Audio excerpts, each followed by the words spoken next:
At the instant, जो point of contact जब surface के साथ सटेगा, बॉडी की रोल करने के दौरान सरफेस के साथ जब सटेगा, तो इंस्टेंटेनियसली जब भी वो कांटेक्ट बनाएगा उस क्षण उसकी वेलोसिटी 0 होगी, जो कि हम लास्ट स्लाइड में निकाले थे। तो ये आपकी वेलोसिटी हुई, पॉइंट ऑफ कांटेक्ट की 0, टॉप पोजीशन की वेलोसिटी ये, और बाकी सब पोजीशन की आप वेलोसिटी इस तरह से बता सकते हैं। अब यहाँ पर कुछ खास बात है जो आपको समझनी है कि body in pure rolling over a fixed surface, the velocity of point of contact is 0, velocity at the top point is 2 VCM, top point की 2 VCM, और जो सेंटर ऑफ मास की वेलोसिटी है, velocity of centre of mass, वो होगी VCM। Velocity of centre of mass वो होगी VCM।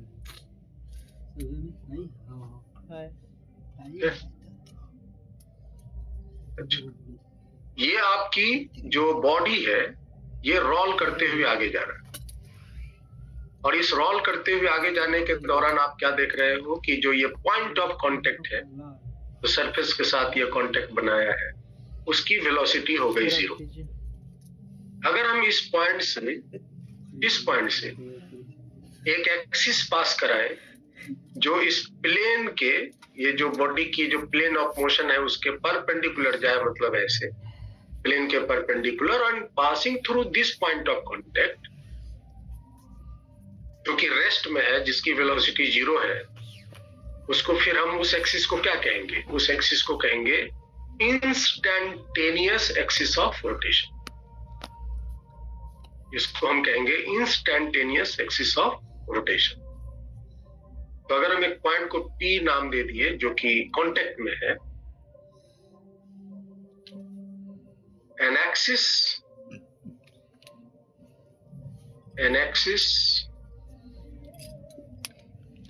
passing through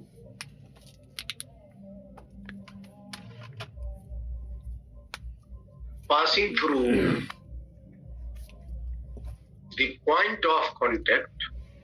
हम लोग क्या पढ़े? एक्सिस ऑफ रोटेशन का क्या डेफिनेशन है वेदांग, बताओ वेदांग, एक्सिस ऑफ रोटेशन का क्या कॉन्सेप्ट है? सर जहाँ पे sir velocity sir rotating object की 0 होती है। नहीं, हर एक पार्टिकल की वेलोसिटी 0 होती है। जो बॉडी रोटेट कर रहा है या जो भी कर रहा है, एक्सिस ऑफ रोटेशन उसी बिंदुओं से पास होता है जो रेस्ट में है। एक्सिस ऑफ रोटेशन उन्हीं बिंदुओं से पास होता है जो रेस्ट में है। लिखे थे there is a set of particle which are at rest। ना ही इसमें लीनियर मोशन है ना ही एंगुलर मोशन है, which are at rest, and a line passing through such set of particle, है ना, and perpendicular to the plane of motion is called axis of rotation। तो axis of rotation उन बिंदुओं से या उन पार्टिकल्स से पास होता है जो रेस्ट में। आप देखो यहाँ इस बॉडी में, रोलिंग करता हुआ बॉडी में, वो कौन सी पॉइंट है जो रेस्ट में है? ये है, इसकी वेलोसिटी 0 है। अच्छा, क्या ये जो पॉइंट अगर मान लो एक बॉडी में ले लेंगे, तो क्या ये हमेशा कांटेक्ट में रहेगा, जमीन के साथ कांटेक्ट में रहेगा? मान लो एक इमेजिन करो कि ये बॉडी रोल करते हुए आगे जा रहा है, तो क्या ये जो पॉइंट ऑफ कांटेक्ट है इस बॉडी की हमेशा वही रहेगी या चेंज होता रहेगा? चेंज होता रहेगा सर। चेंज होता रहेगा ना।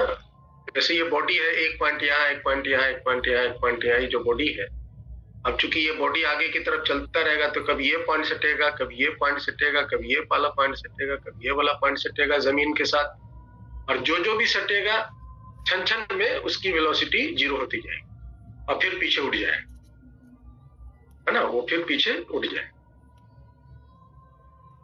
तो इस एक्सिस ऑफ रोटेशन को क्या बोलेंगे? क्योंकि ये तो लगातार चेंज हो रहा है, इसको बोलेंगे इंस्टेंटेनियस एक्सिस ऑफ रोटेशन, जो एक पर्टिकुलर क्षण के लिए डिसाइड की जाएगी। तो ध्यान दीजिएगा, an axis passing through the point of contact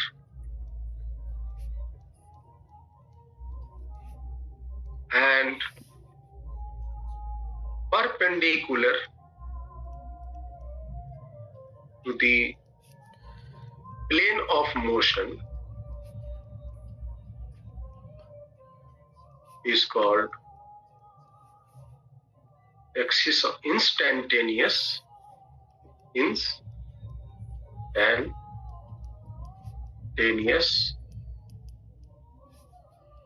axis of rotation. इसका बहुत ज्यादा एप्लीकेशन होता है जब हायर लेवल के फिजिक्स सॉल्व करेंगे रोटेशन मोशन पे, तो इसका बहुत ज्यादा एप्लीकेशन यूज होता है। खासकर इस एप्लीकेशंस को प्रॉब्लम जो है एक आध दो ठो एरोडोम में है, नहीं तो कुछ प्रॉब्लम्स हैं क्रोटोब में है, कुछ प्रॉब्लम्स एसएल सेना में है, और कुछ दो चार प्रॉब्लम्स आपके इसमें पाथफाइंडर। ठीक है, और आईटी के कुछ एक क्वेश्चंस हैं जो इस कॉन्सेप्ट पर हम इजीली सॉल्व कर लेते हैं। तो बस आप इसको अभी समझ लो। इंस्टेंटेनियस एक्सिस ऑफ रोटेशन को शॉर्ट में बोलते हैं IA, instantaneous axis of rotation, यही है ना।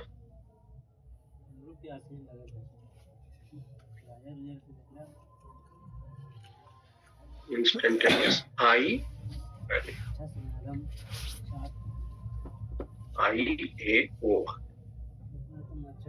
शॉर्ट में IAOR मतलब इंस्टेंटेनियस एक्सिस ऑफ रोटेशन।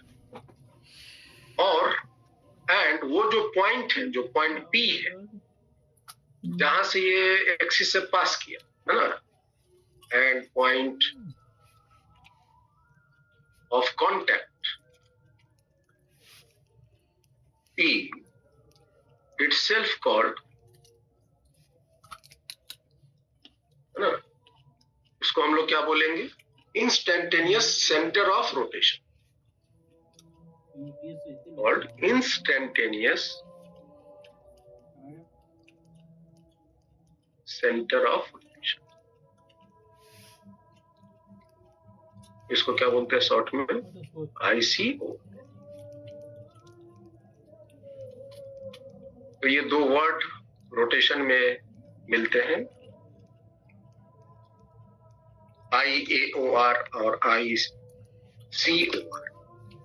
अब इसका क्या एप्लीकेशन है, इसका क्या यूज है? अगर हमसे कोई पूछे कि हम बेसिकली इसको यूज करके क्या क्या कर सकते हैं, बेसिकली इसका काम क्या है थोड़ा समझ लो। तब जहां मर्जी हो इसको तुम एंजॉय करना इस कॉन्सेप्ट को।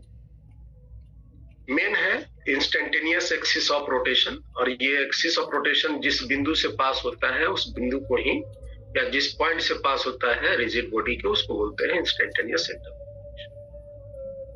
तो मेन है इंस्टेंटेनियस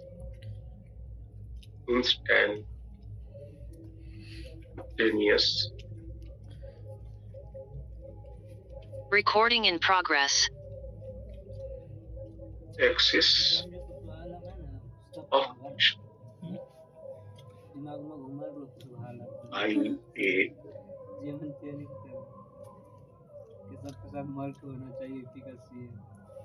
and its application।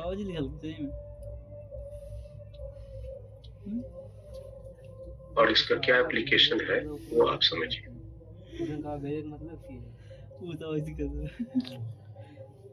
तो पॉइंट वाइज हम यहाँ नोट कर रहे हैं। आप पहले ये समझ लो कि दी कंबाइंड है ना मोशन, कंबाइंड मोशन मतलब रोटेशन प्लस ट्रांसलेशनल। रोटेशनल और ट्रांसलेशनल मोशन को combined motion, rotational plus translational motion can be converted into a single rotatory motion, single rotatory motion। मतलब कि रोलिंग मोशन को आप इस एक्सिस ऑफ रोटेशन की सहायता से प्योर रोटेशनल मोशन में कन्वर्ट कर सकते हैं। ये कैसे करते हैं अभी हम सीखेंगे। अभी बस आप अभी इसके एप्लीकेशन नोट कर लो कि हम इससे क्या क्या कर सकते हैं। ठीक है, तो ये मेन है जो आपका पहला लाइन है कि हम इस एक्सिस ऑफ रोटेशन का कॉन्सेप्ट को यूज करके रोलिंग मोशन को प्योर रोटेशनल मोशन में कन्वर्ट कर सकते हैं। मतलब by using instantaneous axis of rotation we can convert a rolling motion into a pure rotational motion by using IAOR.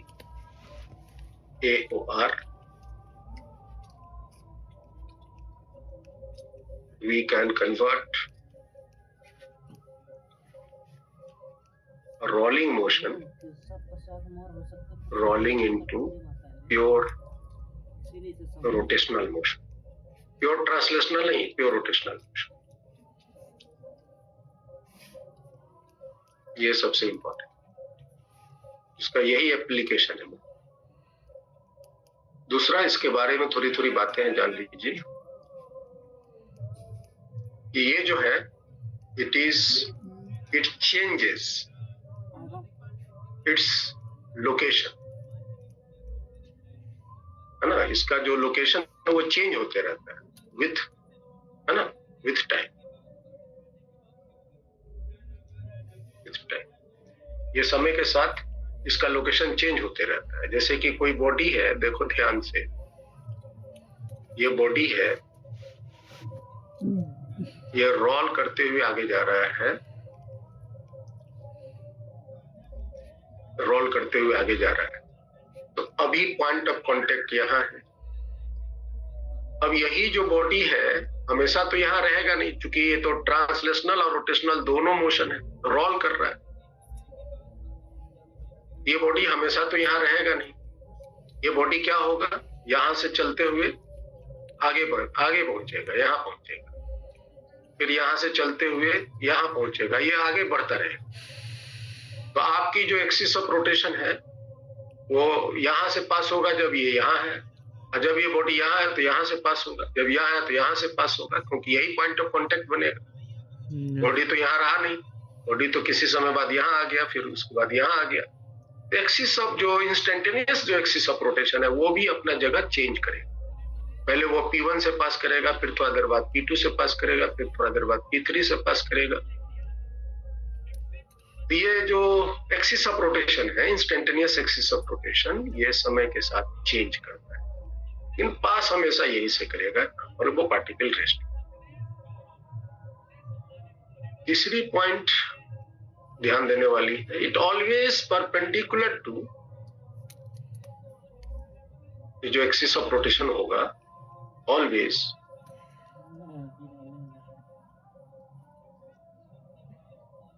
perpendicular to the plane of motion.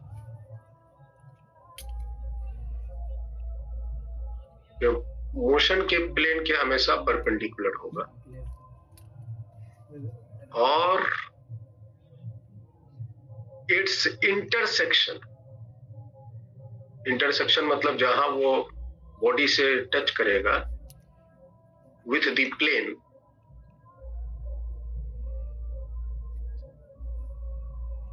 known as instantaneous center of rotation. Instantaneous center of rotation. और ये जरूरी नहीं है कि जो body के point पर ही, ये कहीं पर भी हो सकता है। इट में इनसाइड और outside the material of the body.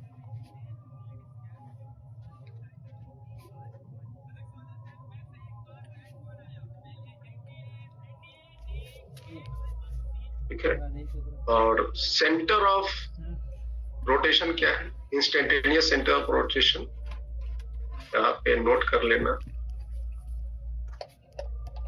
Instantaneous center of rotation will be always at rest. Always at rest. ये हमेशा रेस्ट में ही रहेगा.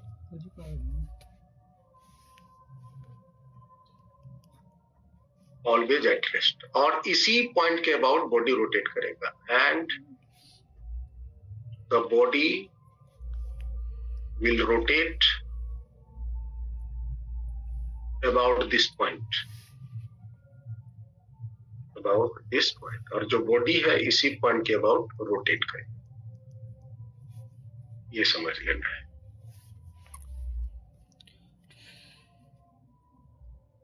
ठीक है. तो ये कुछ पॉइंट मैंने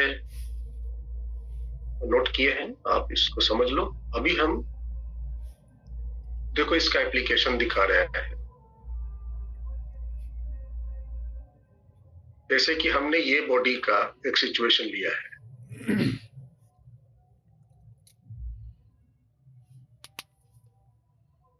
मान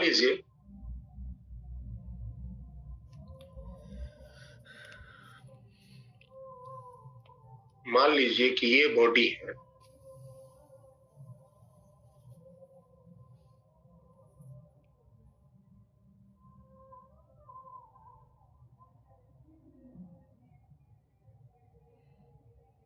इस बॉडी की एक ट्रांसलेशनल मोशन है और एक रोटेशनल मोशन है. ट्रांसलेशनल मोशन और रोटेशनल मोशन कुछ इस प्रकार का है कि ये प्योर रोल कर रहा है. V बराबर ओमेगा. V बराबर ओमेगा आर है प्योर रोलिंग मोशन में. This is in pure rolling motion.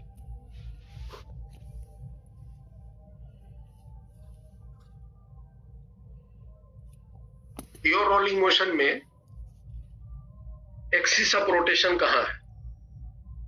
Axis of rotation यहाँ जो एक्सिस ऑफ रोटेशन तो रोटेटिंग करता हुआ बॉडी में होगा ना. जैसे कि यहाँ देखिए प्योर रोलिंग मोशन को जब हम इसको दो पार्ट में बांटे थे, ये वाली स्थिति में गौर से देखिए.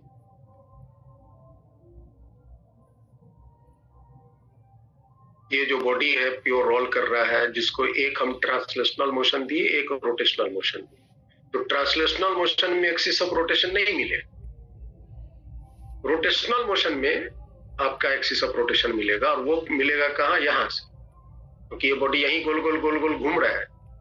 तो एक्सिस ऑफ रोटेशन क्या होगा? बॉडी के आप एंगुलर वेलोसिटी के डायरेक्शन में फिंगर को इंसर्किल करेंगे तो थंब का डायरेक्शन आपको एक्सिस ऑफ रोटेशन का डायरेक्शन देगा, जो कि ये सेंटर से पास हो रहा है और प्लेन के परपेंडिकुलर अंदर के. यहां इसका एक्सिस ऑफ रोटेशन. ठीक है. और ट्रांसलेशनल में तो कोई एक्सिस ऑफ रोटेशन की बात ही नहीं है, तो रोटेट ही नहीं कर रहा है. तो रोलिंग मोशन में एक्सिस ऑफ रोटेशन यहां है बीच में. अब अगर हम इन दोनों मोशन को एक मोशन में कंसीडर करें, इन दोनों मोशन को एक सिंगल मोशन में कंसीडर करें, प्योर रोलिंग में कंसीडर करें, सॉरी प्योर रोटेशन में कंसीडर करें, तो इस केस में इसका एक्सिस ऑफ रोटेशन कहां हो? इस केस में इसका एक्सिस ऑफ रोटेशन क्या हो? तो जैसा बताया आपको कि ये जो पॉइंट है जो रेस्ट में है, ये आपका axis of rotation. Axis of rotation ये होगा पॉइंट पी. इसी पॉइंट के अबाउट ये बॉडी इस तरह से रोटेट करेगा. आप यूं समझ लो, इसी पॉइंट के अबाउट ये बॉडी ऐसे रोटेट करेगा. ये रेस्ट में है, ये रेस्ट में, और ये ऐसे घूम रहा है, ऐसे इस तरह से. अगर हम इसका रोटेशन थोड़ा दिखाने का प्रयास करें, नहीं आ रहा. ये यहीं गोल गोल घूम रहा है ना. ये इस तरह से थोड़ा देर के बाद ये ऐसा हो जाएगा, थोड़ा देर के बाद ये ऐसा हो जाएगा, थोड़ा देर के बाद ये ऐसा हो जाएगा, थोड़ा देर के बाद ये ऐसा हो जाएगा. ऐसे रोटेट कर रहा है, ये पॉइंट ऑफ, ये एक्सिस ऑफ रोटेशन। अब जैसा कि हम क्या जानते हैं कि जब कोई बॉडी प्योर रोटेशनल मोशन में होता है तो उस बॉडी के हर एक पार्टिकल किस मोशन में चलते हैं? Circular motion.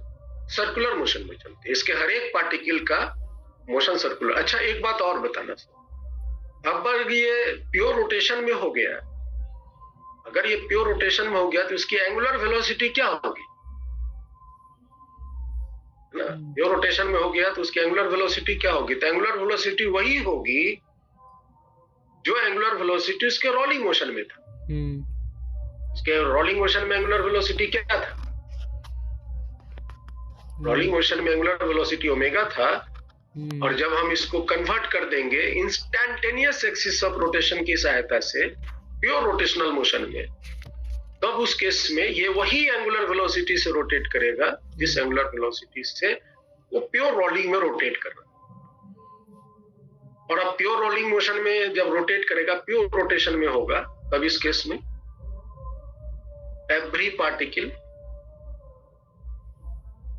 Of body will be in circular motion with same angular speed,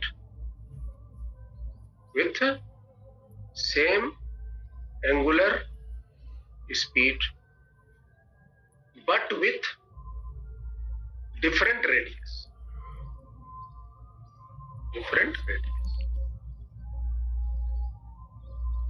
तो अब बताओ, तो ये वाली पॉइंट है, इसके अबाउट ये घूम रहा है, तो ये वाली पॉइंट की वेलोसिटी क्या होगी?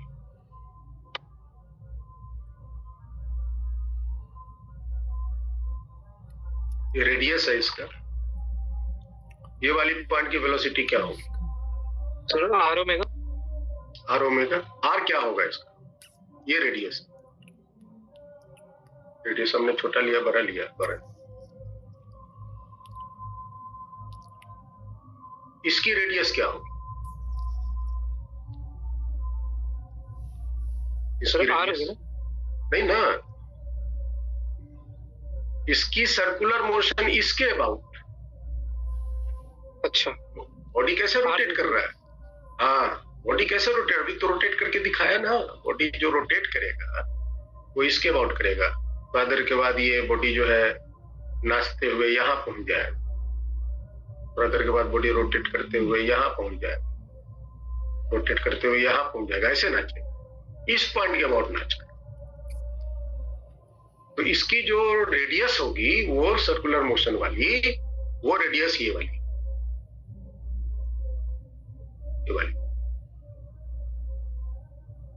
कितना होगा बोलो? R2। और जैसा कि आप सर्कुलर मोशन में जानते हैं कि वेलोसिटी हमेशा रेडियस के परपेंडिकुलर होता है, तो इसकी परपेंडिकुलर में ये डायरेक्शन बनेंगे। तो यहां पर की v क्या होंगी? v बराबर ओमेगा आर। ओमेगा तो यही है, और r का मान हो गया r root omega R root. यहां पर की वेलोसिटी होगी ओमेगा आर रूट, और ओमेगा आर बराबर क्या लिखे हैं? ओमेगा आर बराबर भी सीएम है। आप बोल सकते हो भी सीएम रूट। अच्छा, यहाँ की वेलोसिटी बताओ, यहाँ की। इसका रेडियस क्या होगा? इसका रेडियस हो जाएगा 2r, और रेडियस के परपेंडिकुलर इसका रेडियस 2r होगा ना मिथलेश, इसके अबाउट, और इसकी वेलोसिटी होगी इसके परपेंडिकुलर, और 2r हो गया। तो यहाँ पर की जो वेलोसिटी होगी that is omega into 2r, और ओमेगा आर तो बीसीएम के बराबर है, ये हो जाएगा 2 टाइम्स बीसीएम। अच्छा, यहाँ पर की वेलोसिटी क्या होगी इस जगह की? वही हो जाएगा, इसका भी तो रेडियस वही होगा r रूट 2। यहाँ पर की वेलोसिटी इधर हो जाएगी, इधर इस डायरेक्शन, और इस डायरेक्शन में इसकी वेलोसिटी होगी ओमेगा आर रूट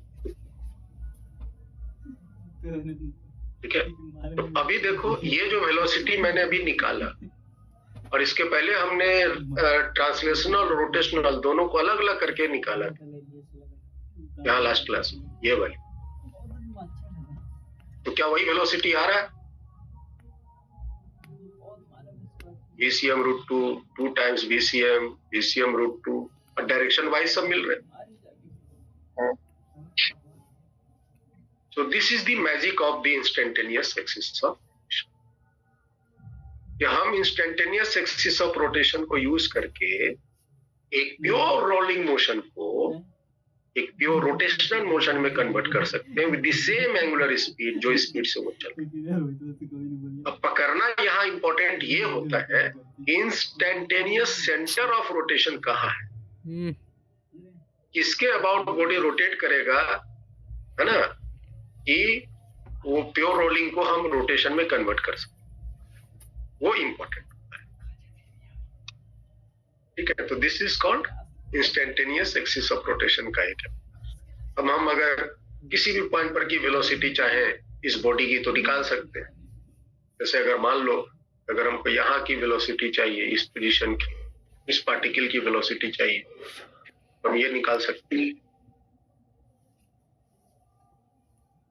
यहाँ की वेलोसिटी चाहिए तो वो निकाल सकते हैं। डिफरेंट डिफरेंट जगह की वेलोसिटी हम कैलकुलेट करें इस इंस्टेंटेनियस। आप अकेला इस कॉन्सेप्ट को भी यूज करके निकाल लो, कोई दिक्कत नहीं है। ट्रांसलेशनल और रोटेशन को कंबाइन करके निकाल लो, नहीं तो आप इंस्टेंटेनियस को भी यूज करके निकाल सकते। चलो एक हम एग्जांपल देते हैं और आप इसको कैलकुलेट करें आपकी मर्जी जैसे। Find the velocity of the particle at the rim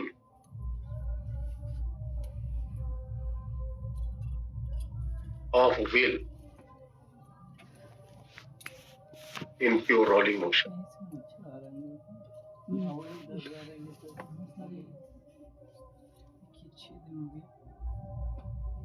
Shown in figure.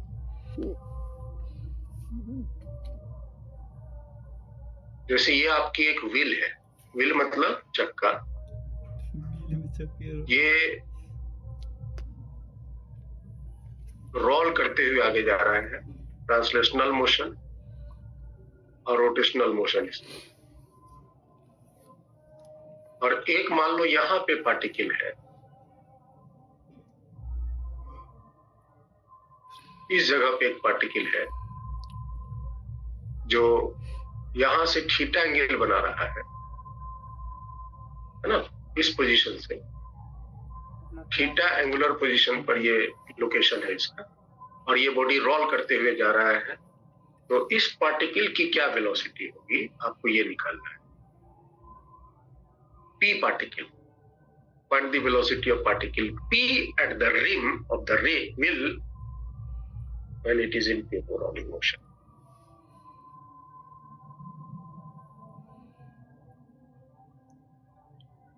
बताइए।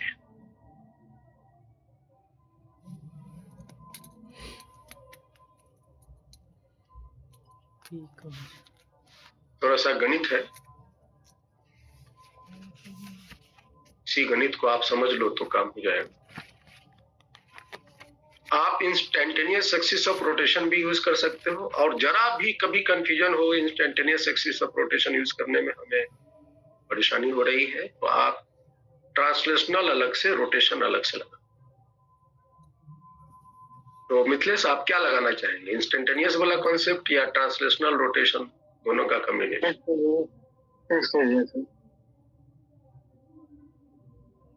इंस्टेंटेनियस के लिए तो आपकी एक्सिस ऑफ रोटेशन ये आपकी होगी, और ये वाली रेडियस हो जाएंगी, ये वाली रेडियस हो जाएंगी। अब ये वाली दूरी निकालना पड़ेगा आपको, तब जाके काम बनेगा। ये कैसे निकलेगा? ना, ये वाली दूरी निकालनी होगी तब जाके काम। ये दूरी कैसे निकालेंगे आप बताइए? चुनाव तो कर लिया। रेडियस है, ये तो पता है रेडियस है, तो उसकी वेलोसिटी इसी के परपेंडिकुलर में से ये वाली वेलोसिटी इसकी हो परपेंडिकुलर। और अगर ये दूरी को मैंने x एज्यूम किया तो ये हो जाएगा ओमेगा इंटू एक्स। अब ये x निकाल लो, काम हो जाए। ये x निकाल लो, काम हो जाएगा। और डायरेक्शन तो मैंने यहां लिखा।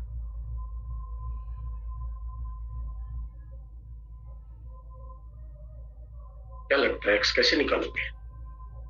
ये रेडियस है, सर्किल का रेडियस जो है वो ये भी आर ही होगा।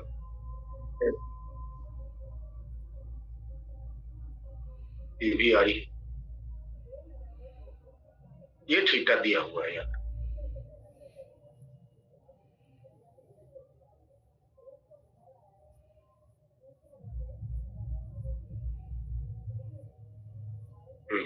Sir 2r cot theta by 2 x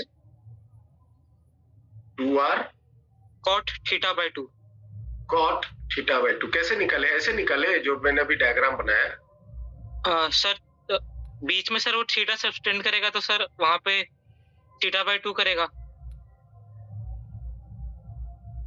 कौन ये वाली एंगल? हाँ सर, ये थीटा बाय 2 होगा। थीटा बाय 2 होगा और ये थीटा बाय 2 हो जाएगा। फिर सर साइन रूल लगा दिया। हाँ, ये थीटा बाय 2 तो दोनों का सम जो है एक्सटीरियर एंगल के बराबर होना चाहिए। तो ये थीटा बाय 2 हुआ, ये भी थीटा बाय 2 हुआ। बिल्कुल सही, कोई डाउट नहीं इसमें। और उसके बाद क्या लगा दिया? साइन रूल लगा दिया। तो साइन रूल लगा दिए तो एक ये एंगल कितने हो गए?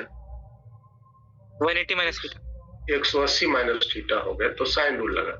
Very good. तो एक आया R by sine theta by 2, R by sine theta by 2, और एक्स आया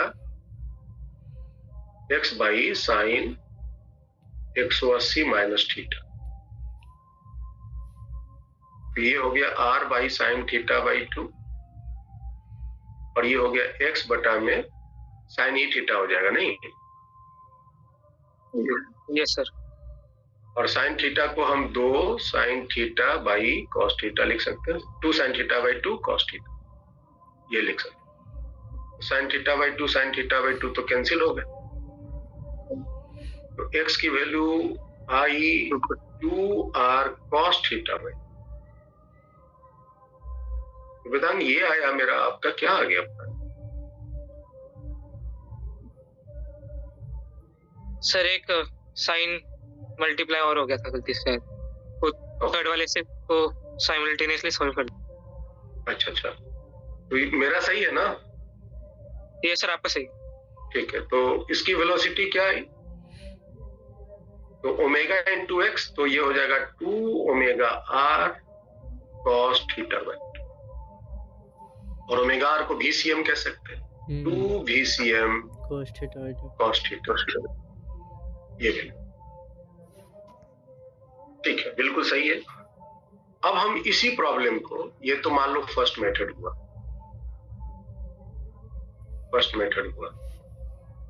इसी प्रॉब्लम को हम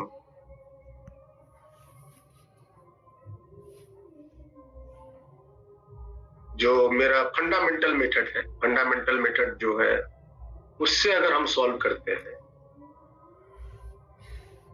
फंडामेंटल मेथड क्या है भाई? कि हम कोई भी रोलिंग मोशन को ट्रांसलेशनल और रोटेशन में अलग अलग कन्वर्ट कर सकते हैं। ठीक है, तो हम उसको लगा रहे हैं। आपकी जो पार्टिकल है वो यहाँ है, इस जगह है। ये ट्रांसलेट कर रहा है VCM से, तो इसके हर एक पार्टिकल भी VCM से ट्रांसलेट करेंगे। Yes sir. और ये रोटेट कर रहा है ओमेगा वेलोसिटी से, तो इसके हर एक पार्टिकल सर्कुलर मोशन में रोटेट करेंगे ओमेगा आर। ये भी VCM ही हो क्योंकि इसका रेडियस आर है। ये एंगल आपको थीटा दी हुई है। तो आप बताइए ये वाली एंगल कितनी होनी चाहिए? बताइए ये एंगल क्या होगा? ये वाला थीटा 90 माइनस थीटा, और रोटेशन में एंगल उंगल का चक्कर मिलेगा, इसलिए आप दिमाग को पहले से फ्रेश तो रखो। 90 माइनस थीटा सर। ये अगर एंगल थीटा आपको पता है तो हम चाहते हैं ये एंगल कितना हो, बताइए। 100 होगा सर। तो इसको थोड़ा हम वर्कआउट करके निकाल सकते हैं। जैसे ये थीटा है तो ये एंगल कितना हुआ Mithilesh? 90 minus theta. 90 minus theta, तो ये भी 90 माइनस थीटा ही होगा। और ये टोटल तो 90 है, तो ये थीटा। अच्छा सर। चलो, तो दो वेक्टर के बीच का एंगल थीटा है। दो वेक्टर इक्वल वेक्टर है, VCM ये भी है, VCM ये भी है, और दोनों के बीच का एंगल थीटा है, तो इसके रिजल्टेंट बिल्कुल एकदम से बीचों बीच जाएंगे, और यही इसका नेट वेलोसिटी हो, पॉइंट पी का। तो नेट वेलोसिटी आप निकालने के लिए बोल सकते हैं resultant velocity root under VCM square plus VCM square plus 2 times VCM cos theta, क्योंकि डायरेक्ट इसका एंगल थीटा है। तो क्या हो गया बताइए? तो VCM स्क्वायर 2 VCM स्क्वायर, यहाँ भी 2 VCM स्क्वायर, तो VCM स्क्वायर तो बाहर निकल गया, तो रूट के अंदर में 2 भी कॉमन ले लिए, तो 1 प्लस कॉस थीटा। अब इसका कोई फॉर्मूला है तो बोलो तुम लोग। Sir 2 cos square theta by 2। 1 plus cos theta को हम लिख सकते हैं 2 cos स्क्वायर थीटा बाई 2, है ना। और 1 माइनस कॉस थीटा को लिखकर 2 साइन स्क्वायर थीटा बाई 2। ये प्लस है तो हम इसको लिख सकते हैं VCM into 2 cos square theta. तो 2 दूनी 4, 2 बन के बाहर आ जाएगा, और cos स्क्वायर cos सिर्फ हो जाएगा थीटा बाई 2। ये आंसर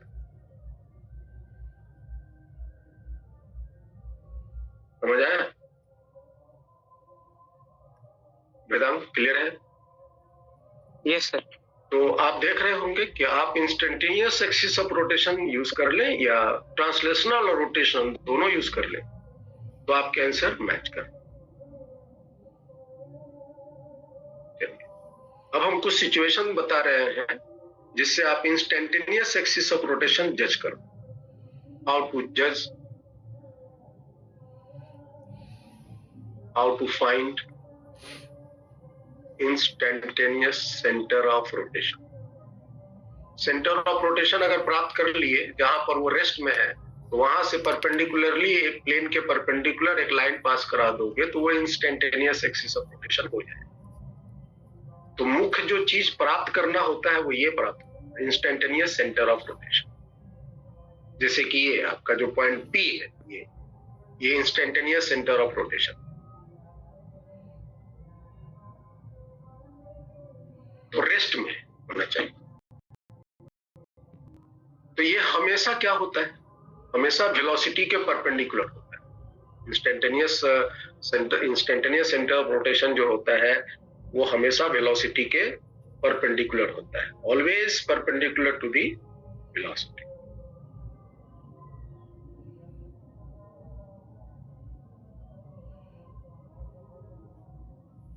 तो एक सिचुएशन हम लेते हैं, सपोज करो ये आपका एक रॉड है, ये दीवार है, ये एक आपका रॉड है, इज अ रॉड या लेडर भी कह सकते हो, सीढ़ी।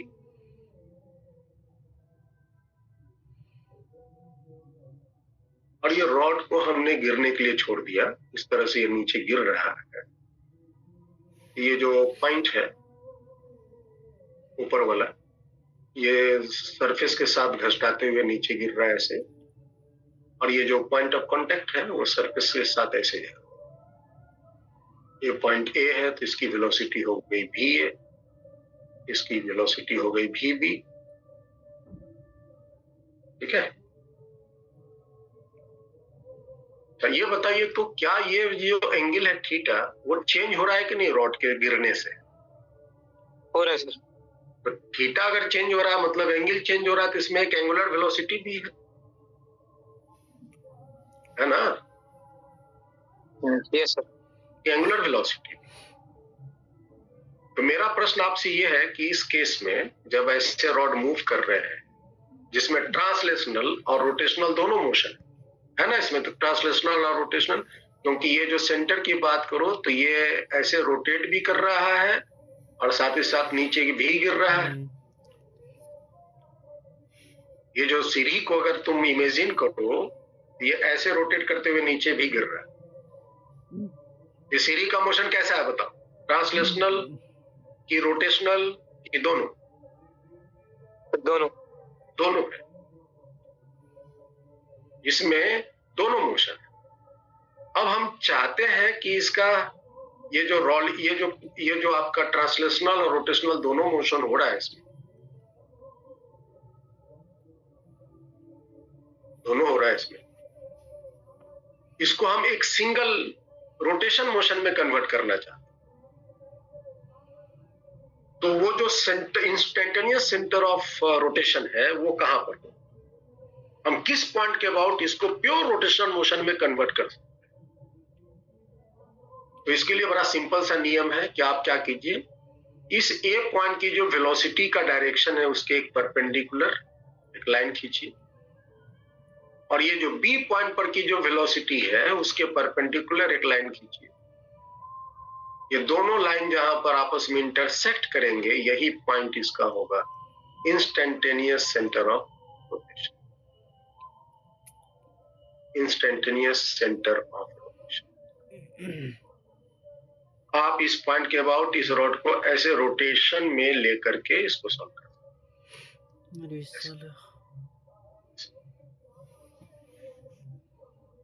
और यहां से ये दूरी कितनी होगी ये सब आप कैलकुलेट कर सकते हो मैथमेटिक्स लगा।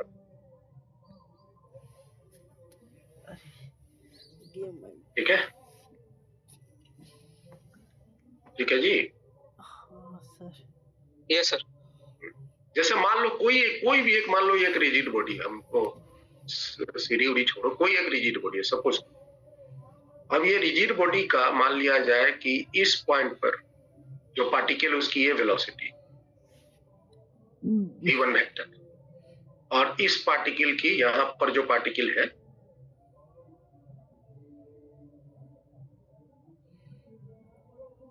यहां पर की जो पार्टिकल है 2, इसकी वेलोसिटी है इस डायरेक्शन, कोई भी डायरेक्शन ले लिया, हम ऊपर नीचे दाएं बाएं आगे पीछे सब ले सकते। इसकी इस तरह का मोशन हो, क्या लग रहा है ये बॉडी रोटेट कर रहा है कि नहीं कर रहा है? अलग अलग पॉइंट की वेलोसिटी अलग अलग है। ट्रांसलेशनल मोशन में होता है, याद रखिए प्रिंसिपल को याद रखना, अब फंडामेंटल नहीं भूलिए। अगर ये प्योर ट्रांसलेशनल मोशन में होता तो हर एक पार्टिकल की वेलोसिटी सेम डायरेक्शन में सेम डिस्प्लेसमेंट के साथ। क्या ऐसा हो रहा है इसमें? नहीं सर। तो ये प्योर ट्रांसलेशनल में नहीं है, नहीं है प्योर ट्रांसलेशनल में। तो फिर ये क्या हो सकता है? तो या तो ये प्योर रोटेशन में हो सकता है, नहीं तो ये ट्रांसलेशनल प्लस रोटेशन में हो सकता है ना? प्योर ट्रांसलेशन में नहीं है तो आपके पास दो ठो मोशन बच गए, या तो ये प्योर रोटेशन में होगा और या नहीं तो ट्रांसलेशनल प्लस रोटेशन में। तो प्योर रोटेशन में क्या पढ़े थे? प्योर रोटेशन में पढ़े थे कि हर एक पार्टिकल का मोशन सर्कुलर। क्या ऐसा हो रहा है यहाँ?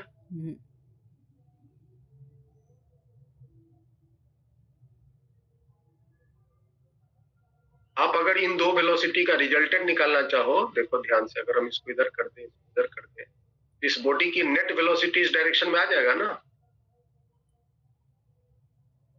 Yes sir. तो ये बॉडी में ट्रांसलेशनल मोशन हो रहा है ना? Yes sir. और ये बॉडी प्योर ट्रांसलेशनल में तो नहीं है लेकिन ट्रांसलेशनल मोशन है। इसका मतलब क्या कंक्लूजन हुआ? इसमें ट्रांसलेशनल और प्लस रोटेशन, प्योर ट्रांसलेशन नहीं है। ठीक है, अब आप बताइए हमको कि अगर हम इस मोशन को प्योर रोटेशन में अगर लाना चाहें, इसका इंस्टेंटेनियस एक्सिस ऑफ रोटेशन क्या? सर वेलोसिटी को ज्वाइन कर देंगे परपेंडिकुलर। हाँ, दैट्स इट, यही नियम है। तो हम ऐसा करते हैं, एक यहां से परपेंडिकुलर ऐसे ड्रॉ करके थोड़ा सा हम इसको समझने के ख्याल से मैच कर जा रहा है, थोड़ा सा हम इसको डायरेक्शन चेंज कर दे रहे हैं समझने के ख्याल से, कंफ्यूजन न रहे।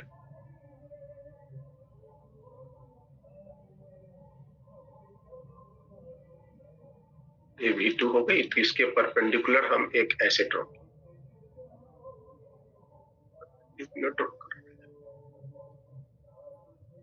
ऐसे ड्रॉ किए परपेंडिकुलर।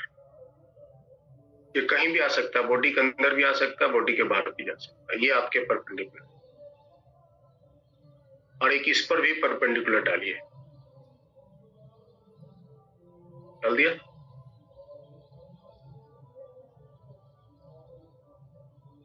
ये दोनों परपेंडिकुलर देखिए कहाँ मिला, ये मिला, संजोग से ये बॉडी के भीतर मिल गया, जरूरी नहीं है ये बॉडी के अंदर ही मिले, ये बॉडी के भीतर मिल गया। तो ये पॉइंट आपका हुआ इंस्टेंटेनियस सेंटर ऑफ रोटेशन। समझ आया जी? यस। इस तरह से हम इंस्टेंटेनियस सेंटर ऑफ रोटेशन पता लगाते हैं। और भी कई सिचुएशन है, तो हम इसको सॉल्व करेंगे। चलिए आगे बढ़ते हैं।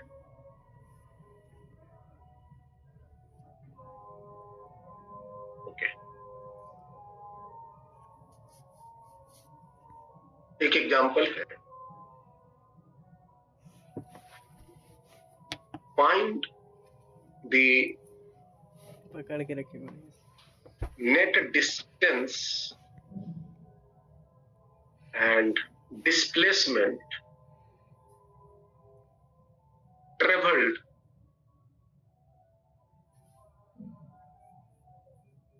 by a particle of rim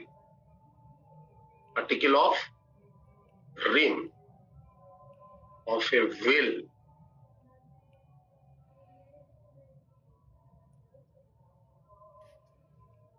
in pure rolling motion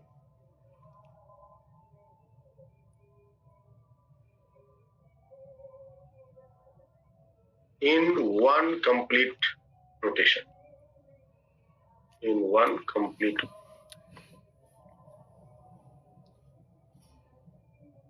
R is the radius of.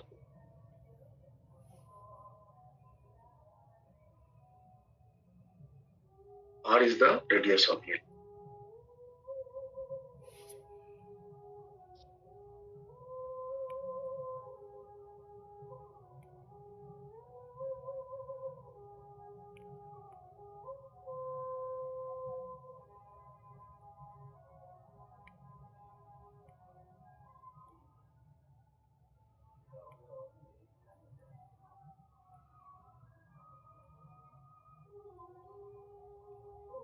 ये आपका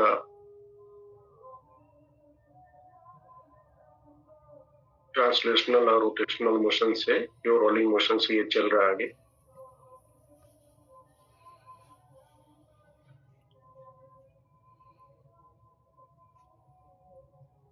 ठीक है जी।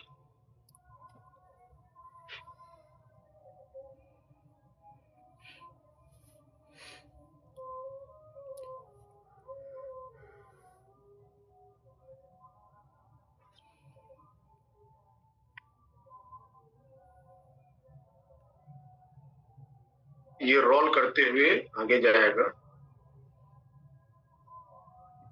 फिर और आगे जाएगा और एक मोशन कंप्लीट करेगा।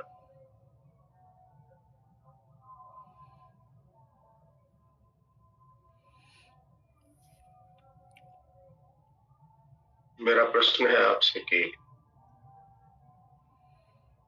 कोई एक पार्टिकल आप एज्यूम कर लीजिए, कोई एक पार्टिकल आप एज्यूम कर लीजिए रिम पे, और ये व्हील अगर एक पूरी चक्कर काटता है, तो एक पूरा चक्कर काटने में ये व्हील कितनी दूरी ट्रेवल करेगा? सॉरी, उस पार्टिकल का कितना डिस्प्लेसमेंट होगा? Net distance and displacement travelled by A particle, particle की कितनी डिस्प्लेसमेंट होंगी और डिस्टेंस होंगी यहाँ पर। क्या डिस्टेंस डिस्प्लेसमेंट एक ही होगा या अलग अलग? नहीं सर,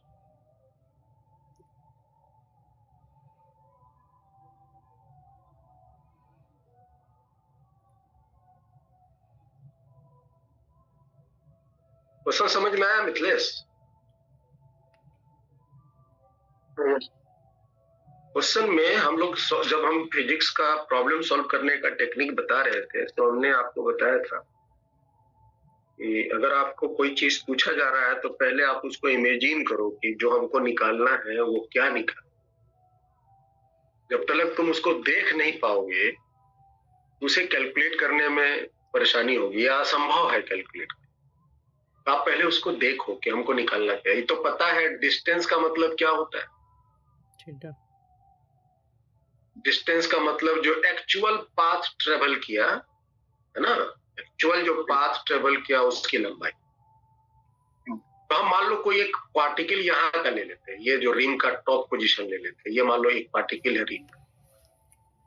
अब ये रिम आगे जा रहा है, तो थोड़ा देर के बाद ये जो हाफ, मान लो कि t बराबर 0 समय में ये यहां से, तो हाफ टाइम पीरियड में ये पार्टिकल जो है वो ग्राउंड पे आके टच करेगा, और फिर हाफ टाइम पीरियड में फिर ऊपर नेक्स्ट जो पूरा टाइम पीरियड t में ये पार्टिकल a पर पहुंचे। यही होगा ना? आप इमेजिन करो तो इसका मोशन का थोड़ा सा कि क्या होना चाहिए अगर हम इसको थोड़ा सा आगे हम ले, यहां पर अगर इमेजिन करें इस जगह, तो ये जो पॉइंट ए है वो कहाँ होना चाहिए? यहाँ कहीं होना चाहिए, नीचे गिरता हुआ, है ना?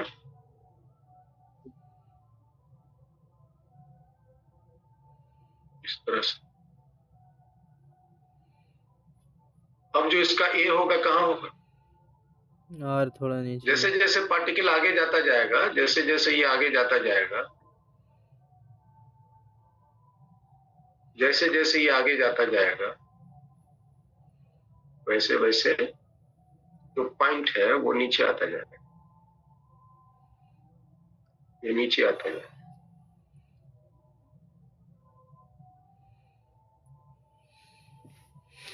दिख रहा है?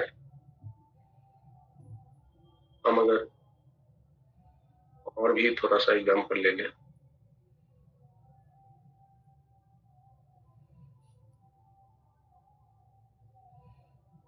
चलता जाएगा चलता जाएगा, बस इमेजिन करो क्या हो रहा है।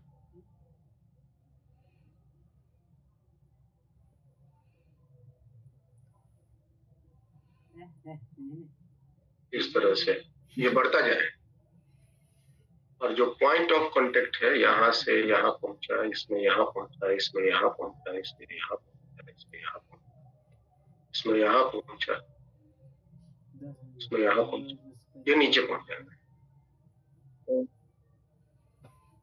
तो कैसा मोशन है उसका? तुम अगर गौर से देखो तो इसका मोशन कैसा है? स्ट्रेट लाइन है क्या? नहीं सर, नहीं है ना? अगर हम इसको ज्वाइन करेंगे ऐसा, इसका मोशन ऐसा कुछ है, एग्जैक्ट बनेगा ऐसे, समझे? तो हम थोड़ा इसको रिमूव करते हैं ताकि इतनी चीजें ना दिखे, साफ सुथरा पूरा फील हो। इसका मोशन कुछ ऐसा हो,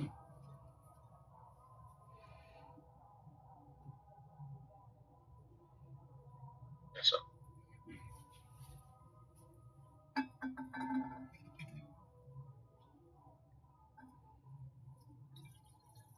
ऐसा। और फिर यहां से उठेगा और वो फिर वहां पहुंचे।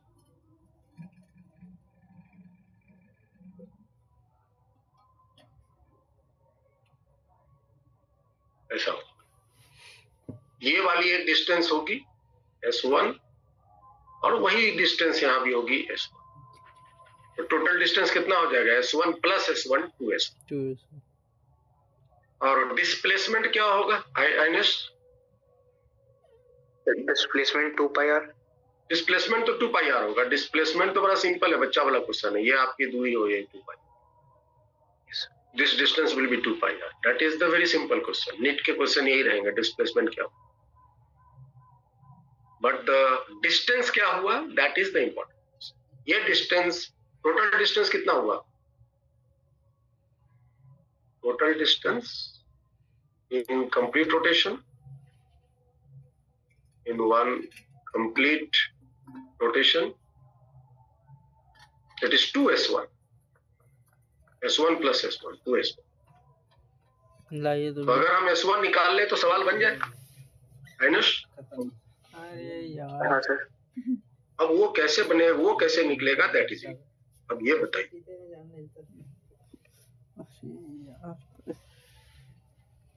ये डिस्टेंस आप कैसे निकालेंगे? थोड़ा हमको ये रास्ता हो और यू विल फाइंड।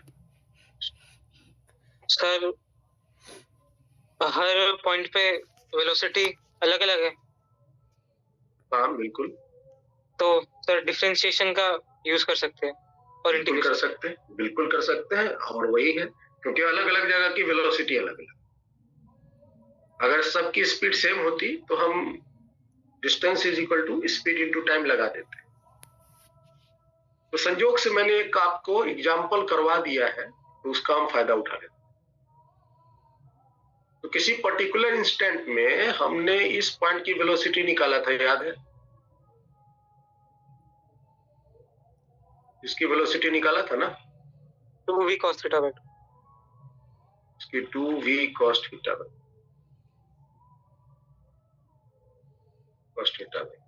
ये निकाला। तो हम S1 निकालने के लिए इंटीग्रेशन v dt ये लगा देते। v की मतलब हो गई 2vcm cos theta by 2 dt। और vcm का मान क्या लिख सकते हैं? That is omega times r। Omega times r।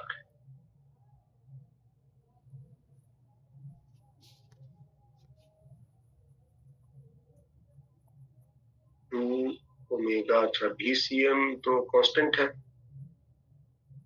vcm तो कांस्टेंट है ना। अच्छा थीटा बराबर क्या लिख सकते हैं अगर छोटे से इंस्टेंट की बात की जाए तो? जी ओमेगा बराबर D theta by D T लिख सकते हैं, लिख सकते हैं ना? हाँ सर। तो D theta can be written as omega times D T, ये लिख सकते हैं। और ये हम छोटा एंगल लेते हैं, समझे बेटा? जो एंगल लेते हैं हम छोटा लेते हैं। ये तुमने इतना बड़ा एंगल ले लिया, थीटा लेंगे तो बहुत दूर हो जाएगा। ये एंगल हम छोटा लेते हैं। This is D theta, this is D theta, this is D theta, D theta by 2 into D T. तो सर आपने cos के अंदर डी थीटा ले लिया तो वो तो सर 1 हो गया फिर। डी टी की जगह D theta by omega.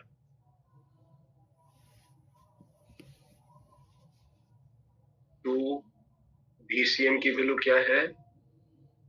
Omega r cos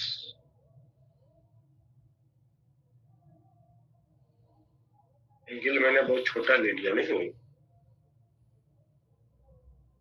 yes चलो सर। ठीक है, एंगल मैंने बहुत छोटा ले लिया, वो ऑप्शन ठीक नहीं है,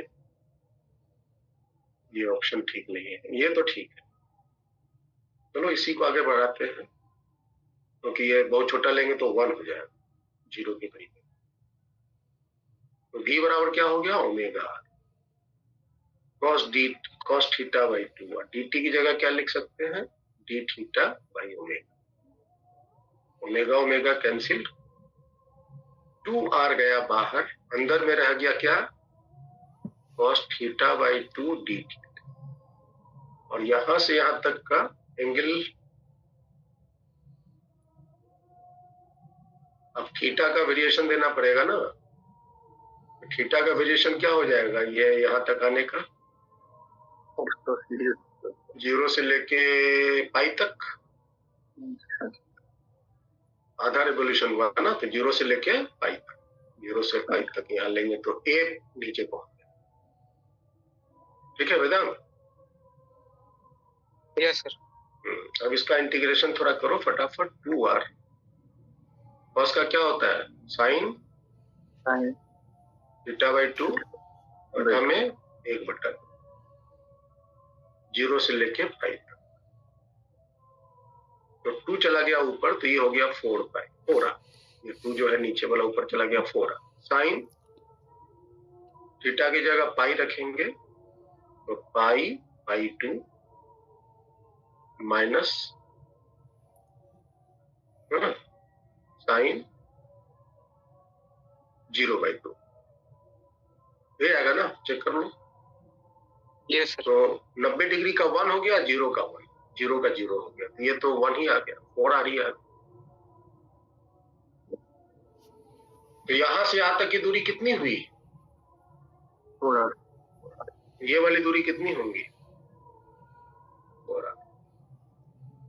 तो टोटल डिस्टेंस कितना हुआ भाई, 8। Total distance in 1 rotation 8r, total displacement in 1 rotation 2πr. This is the answer. ठीक है, तो अगर एग्जैक्टली ये क्वेश्चन आ जाता है तो आपको कैलकुलेशन की जरूरत नहीं होगी, खट से मार दें, मैंने कैलकुलेट करके निकाल दिया है। ठीक है, ये था, बाकी और सब भी पूछा जाता है, 1-2 क्वेश्चन मैं आपको देता हूँ। जैसे मान लो ये आपका एक बॉडी है जो प्योर रोल करते हुए आगे जा रहा है, VCM इसकी हुई, ओमेगा ये हुआ, इसके 2 पोजीशन है,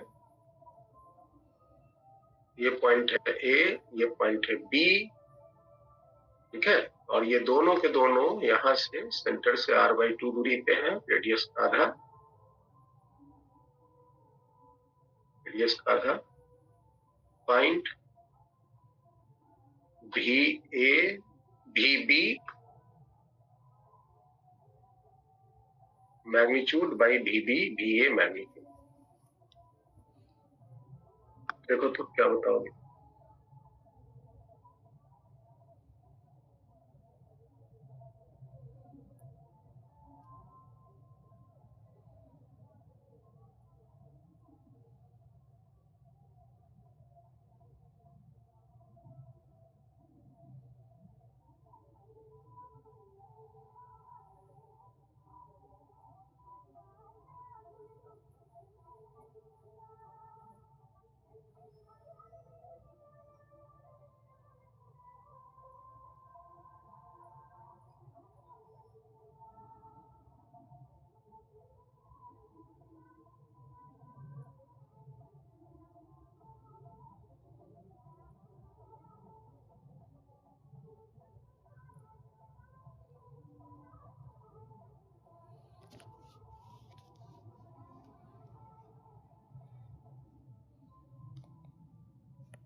अभी गरम करेंगे उसको।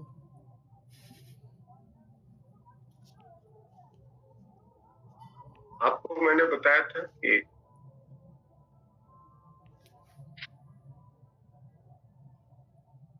इसकी ट्रांसलेशनल मोशन के कारण एक वेलोसिटी होगा vcm और एक रोटेशन के कारण होगा ओमेगा टाइम्स r और इसी डायरेक्शन में होगा तो r बाई ओमेगा r तो vcm हो गया तो vcm बाई ये हो गया 3 vcm बाई इस b पॉइंट की वेलोसिटी हो गई 3 vcm वेलोसिटी b का हुआ 3 vcm बाई डायरेक्शन आपके फिगर में दिखता है। ए की बात करो तो ए का ट्रांसलेशनल मोशन के कारण वेलोसिटी आगे होगा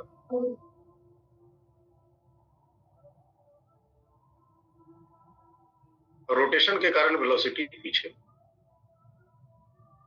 रोटेशन के कारण जो इसकी वेलोसिटी होगी वो होगी ओमेगा इंटू आर बाई हो जाएंगे vcm बाई तो इस पॉइंट ए की जो नेट वेलोसिटी होगी वो वेलोसिटी हो जाएंगी vcm minus vcm that is vcm by ratio 3 vcm by 2 vcm that is 3 the answer is 3 तो आंसर आप लोग का सही है कैसे निकाला सीखा तो हम ट्रांसलेशनल रोटेशन लगा दिए आप इंस्टेंटेनियस भी लगा सकते थे ना प्रदान ये हमने ट्रांसलेशन रोटेशन लगा दिया फर्स्ट मेथड आपके पास एक पावरफुल मेथड भी है उसको भी आप लगा दो सीखो कैसे निकालना है उसके बाद तो फिर मजे है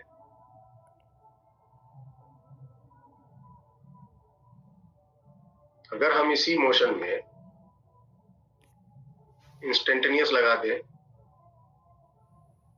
इस पॉइंट के अबाउट ये रोटेट करा दें ओमेगा स्पीड से और इसकी दो पोजीशन है एक यहाँ है एक यहाँ है तो इसकी दूरी हो गई r बाई 2 इसकी वेलोसिटी इधर होंगी v बराबर ओमेगा टाइम्स r बाई 2 और इसकी दूरी हो गई ये हुआ b का ये हुआ a का और b की दूरी कितनी हुई b की दूरी हो गई r plus r by 2 r by 2 है ये r बाई 2 है ये 3r बाई 2 इसकी वेलोसिटी इधर में हो गई vb की omega into 3r by bus हो गया तो रेशियो आप अपना बता दो 3r by 2 by 3 omega r by 2 और नीचे में omega into r by 2 omega cancel answer इस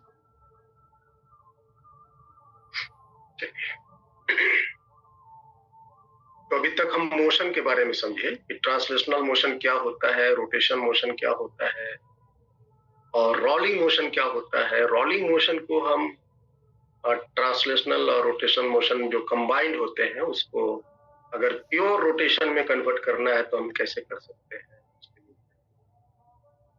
तो आपके पास ये एक हथियार है उसको आप चलाएंगे रोलिंग को आप ट्रांसलेशनल रोटेशन में अब हम लोग आगे बढ़ेंगे और डिस्कस करेंगे सबसे इंपॉर्टेंट और सबसे पहला रोटेशन का टर्म मोमेंट ऑफ इनर्शिया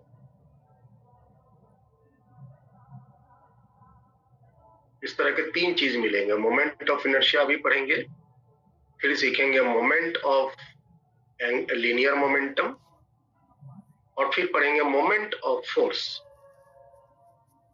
है ना moment of inertia moment of linear momentum moment of force moment मतलब घूमना मास जब घूमता है तब उस केस में कैसे बात करेंगे उसकी बात अभी सीखेंगे जब लीनियर मोमेंटम मोमेंट करेगा घूमेगा तो फिर उसके बारे में जिसको एंगुलर मोमेंटम कहते हैं और फिर पढ़ेंगे मोमेंट ऑफ फोर्स, मतलब जब फोर्स घूमेगा, जिसको टॉर्क भी कहते हैं। तो 3 मोमेंट अभी आने वाले समय में हम लोग सीखेंगे। बस यही 3 ही चीज सीखना है इस रोटेशनल मैकेनिक्स। और एक मोशन मैंने सीख लिया, उसके बाद फिर हम उसको एडजस्ट करेंगे, इक्वेशन सेट करना सीखेंगे और एक सवाल पूछा। So now discuss the moment of inertia. The inertia, the rotational inertia, inertia मतलब मास, is represented as moment of inertia. इसको हम लोग शॉर्ट में मोबाइल या सिर्फ आई लिखकर बताएंगे।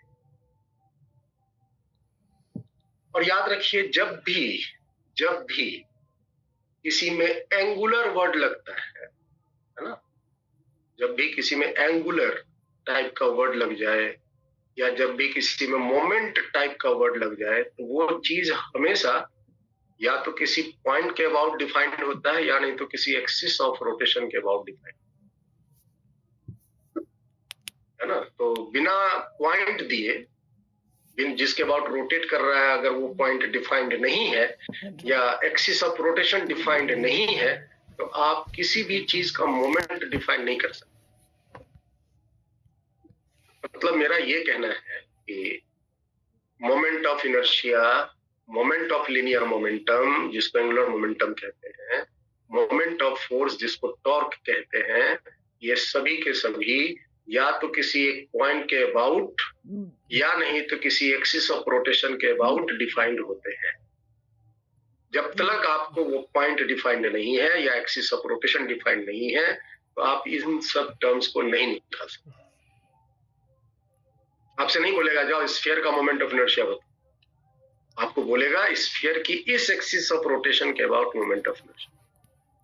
आपको नहीं बोलेगा कि जाओ इस पार्टिकल का एंगुलर मोमेंटम बताओ, आपको बोलेगा इस एक्सिस के अबाउट इसका एंगुलर मोमेंटम क्या है ये बताओ, या इस पॉइंट के अबाउट इसका एंगुलर मोमेंटम क्या है ये बताओ। इसी बात को ध्यान में रखते हुए हम यहां नोट कर देते हैं,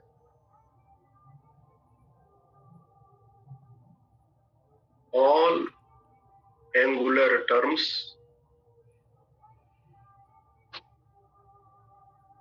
एंड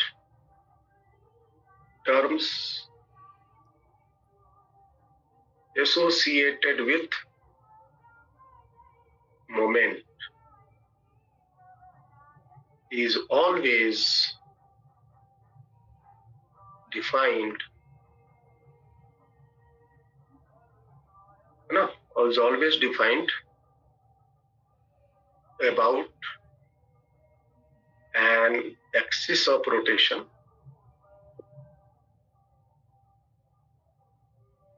और सेंटर ऑफ रोटेशन।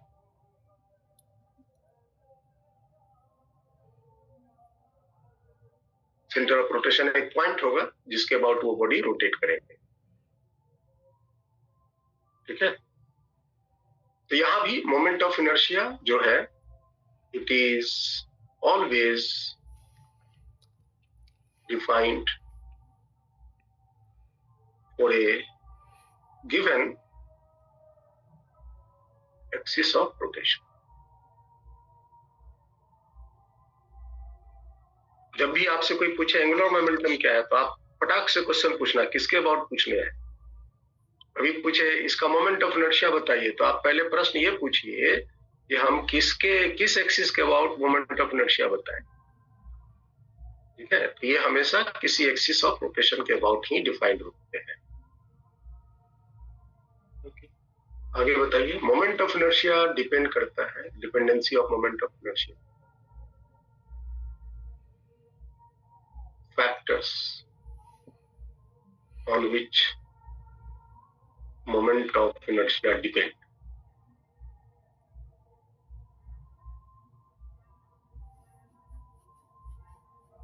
ये किन किन फैक्टर्स पे डिपेंड करता है? तो एक है mass of body, mass body की क्या है उस पर यह डिपेंड करता है। दूसरा है shape and size of body, body की क्या शेप साइज है उस पर डिपेंड करता है। तीसरा axis of rotation, axis of rotation पर डिपेंड करता है। और चौथा डिपेंड करता है डिस्ट्रीब्यूशन ऑफ मास, बॉडी की मास डिस्ट्रीब्यूशन किस प्रकार की है, इन 4 फैक्टर पे डिपेंड करता है। अगर ये लिखने का मतलब ये है कि अगर मास चेंज हो जाएगा, बाकी सब तीनों सेम रहे और मास चेंज हो जाए तो मोमेंट ऑफ इनर्शिया बदल जाएंगे। या शेप, अगर mass, axis of rotation, distribution of mass same रहे और शेप बॉडी का चेंज हो जाए, साइज बॉडी का चेंज हो जाए तो मोमेंट ऑफ इनर्शिया चेंज हो जाए। या मास, शेप, साइज और डिस्ट्रीब्यूशन ऑफ मास सेम रहे, एक्सिस ऑफ रोटेशन चेंज हो जाएंगे तो फिर मोमेंट ऑफ इनर्शिया चेंज हो जाए। या मास, शेप, साइज और एक्सिस ऑफ रोटेशन सेम रहे और डिस्ट्रीब्यूशन ऑफ मास अगर बदल जाए तो फिर मोमेंट ऑफ इनर्शिया बदल जाएंगे। Moment of inertia in 4 factors पे स्ट्रांगली डिपेंड। ओके, नोट लीजिएगा।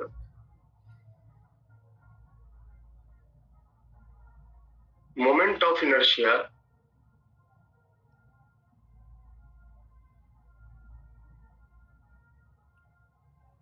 has no directional property, इसमें डायरेक्शनल प्रॉपर्टी नहीं होती, डायरेक्शनल प्रॉपर्टी नहीं होती। जैसे कि हम एक एग्जांपल से समझते हैं, मान लीजिए कि आपका एक ये रॉड है। अभी हम लोग मोमेंट ऑफ इनर्शिया निकालना सीखेंगे तो तुम खुद बोल दोगे। मान लो ये एक रॉड है और एक ये एक्सिस ऑफ रोटेशन है जो इसके मिडिल पॉइंट से लेंथ के परपेंडिकुलरली पास हो रहा है। रॉड की मास m है, लेंथ l है।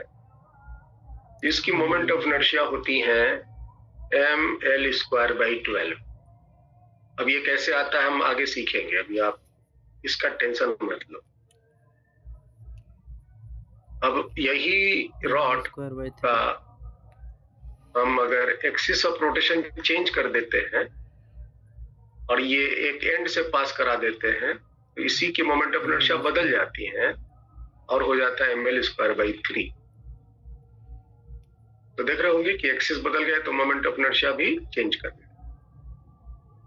अच्छा, अगर ये रॉड अभी ऐसे रोटेट कर रहा है तो मोमेंट ऑफ इनर्शिया ये रहा, और अगर रॉड ऐसे भी रोटेट करता, इस तरह से भी रोटेट करता, तब भी मोमेंट ऑफ इनर्शिया यही होता है ml²/2।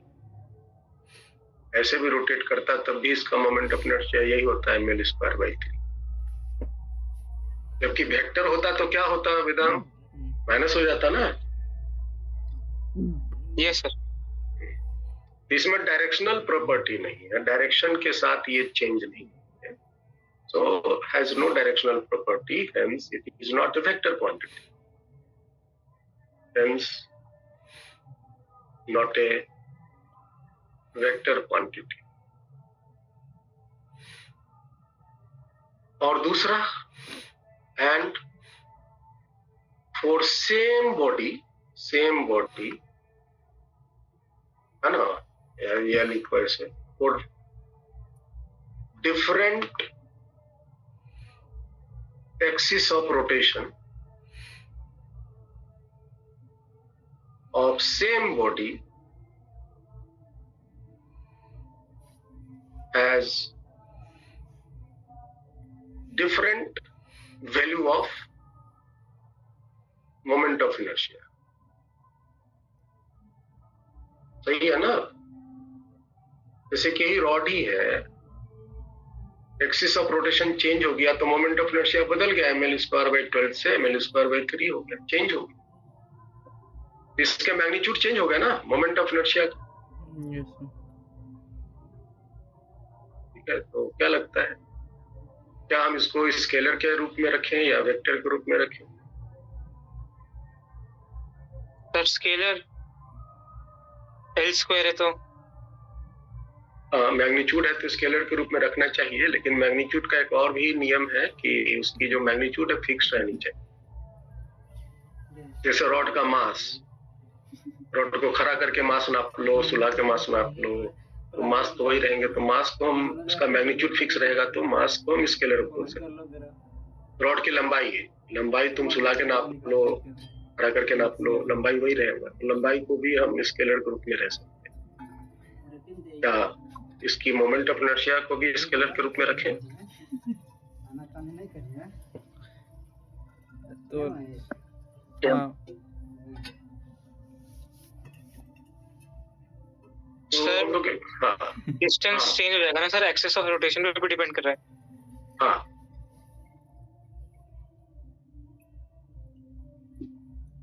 तो हम लोग की फिजिक्स में एक टर्म आता है ना, फैमिली ऑफ क्वांटिटीज में टेंसर क्वांटिटी का। ठीक है, वो टेंसर क्वांटिटी वो होते हैं जो कि ना वेक्टर है ना स्केलर है, उसको हम टेंसर के फैमिली में रखते हैं। वैसे आपके सिलेबस में टेंसर क्वांटिटीज नहीं है, तो हम उस बात को यहाँ इंक्लूड नहीं करेंगे कंफ्यूज करने के लिए। आप ये कह सकते हो कि एक्सिस के बदलने से ना इसकी मैग्नीट्यूड बदली। बोलो भाई। Yes sir. तो अगर एक दिए गए बॉडी की एक्सिस ऑफ रोटेशन सेम रहे तो फिर उसका मैग्नीट्यूड तो सेम रहेगा। तो आप कह सकते हो for a given axis of rotation, given मतलब fixed axis of rotation, axis of rotation variable नहीं होना चाहिए। For a given axis of rotation उजला चलते हैं पूरा उजला चल रहा है the moment of inertia मतलब 90 वाला is taken as a 90 है तो scalar quantity। तो हम उसको स्केलर क्वांटिटी के रूप में लेंगे और स्केलर क्वांटिटी की तरह हम इसको बिहेव करेंगे। अगर 2-3 मोमेंट ऑफ इनर्शिया जोड़ना है तो हम स्केलरली जोड़ेंगे, वेक्टर के रूप में रहता तो फिर हम उसका रिजल्टेंट निकाल के जोड़ते। तो ये आपका हुआ। जैसे कि एंगुलर मोमेंटम आगे पढ़ेंगे, मोमेंटम पढ़ेंगे, मोमेंट ऑफ फोर्स पढ़ेंगे, तो वहां पर तुम देखोगे कि वो डायरेक्शनल प्रॉपर्टी भी इन्वॉल्व हो जाते हैं, तो वो एक वेक्टर बन जाए, है ना। लेकिन ये जो मोमेंट ऑफ इनर्शिया है वो एक वेक्टर का रूप में, इसको हम एक दिए गए एक्सिस ऑफ रोटेशन के अबाउट स्केलर के रूप में डील करेंगे। ओके, ये होगी मोमेंट ऑफ इनर्शिया की थोड़ी सी परिचय। अब हम डिफरेंट बॉडी की मोमेंट ऑफ इनर्शिया जो हमें फिजिक्स में मिलेंगे उसको हम नोट करेंगे। मोमेंट ऑफ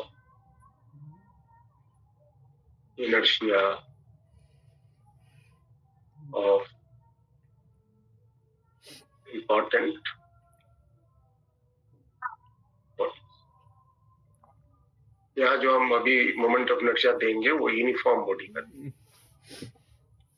वैसे आप सबका निकाल सकते हो इंटीग्रेशन करके, लेकिन ये जो हम देंगे वो आपको एज इट इज याद रखना है। ठीक है, तो ये सबको डिस्कस हम अगले क्लास में करेंगे।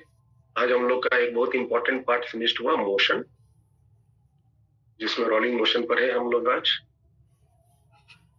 नेक्स्ट क्लास में हम मोमेंट ऑफ इनर्शिया को कोशिश करेंगे पूरा समझने का, फिनिश करेंगे। तो आज यहीं तक रखते हैं। तो thank you to all of you.